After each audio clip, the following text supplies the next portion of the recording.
మద్యం తాగి వాహనాలు నడపొద్దని మరియు హెల్మెట్ లేకుండా నడపొద్దని తెలియజేస్తున్నాం. Thank you.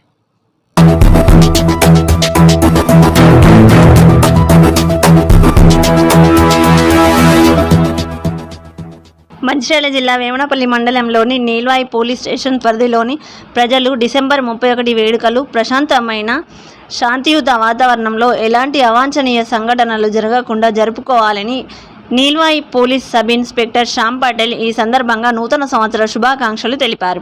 నూతన సంవత్సర వేడుకలు అర్ధరాత్రి 12:30 లోపు ముగించుకోవాలని, ప్రజలకు ఇబ్బందులు కలిగే విధంగా బహిరంగ ప్రదేశాల్లో నూతన సంవత్సర వేడుకలు నిర్వహిస్తే చట్టపర తగు చర్యలు ఉంటాయని అన్నారు. ముఖ్యంగా యువత triple riding, rash driving, helmet లేకుండా శబ్ద కాలుష్యంతో వాహనాలు నడిపితే చట్టపరంగా చర్యలు తప్పవని, ప్రజలందరూ వేడుకలను శాంతి భద్రతలకు విఘాతం కలగకుండా కుటుంబ సమేతంగా తమ ఇళ్లలో సంతోషంగా చట్టబద్ధంగా నిర్వహించుకోవాలని ఎస్ఐ శ్యామ్ పటేల్ సూచించారు. ప్రజలకు నూతన సంవత్సర శుభాకాంక్షలు.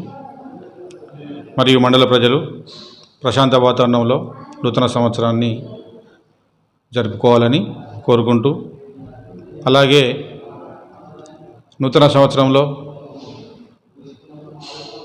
అందరికీ శుభం కలగాలని కోరుకుంటూ, మరి యువత బైకులపై విచ్చలవిడిగా ట్రిపుల్ రైడింగ్, హెల్మెట్ లేకుండా ర్యాష్ డ్రైవింగ్, సైలెన్సర్ తీసేసి విపరీతమైన శబ్ద కాలుష్యంతో వాహనాలు నడపడం, తాగి వాహనాలు నడపడం ఇలాంటివి పూర్తిగా నిషేధించడమైంది. రాత్రిపూట డ్రంక్ అండ్ డ్రైవ్ చేయబడుతుంది. కాబట్టి ఎవరు కూడా మద్యం తాగి వాహనాలు నడపొద్దని మరియు హెల్మెట్ లేకుండా నడపొద్దని తెలియజేస్తున్నాం. Thank you.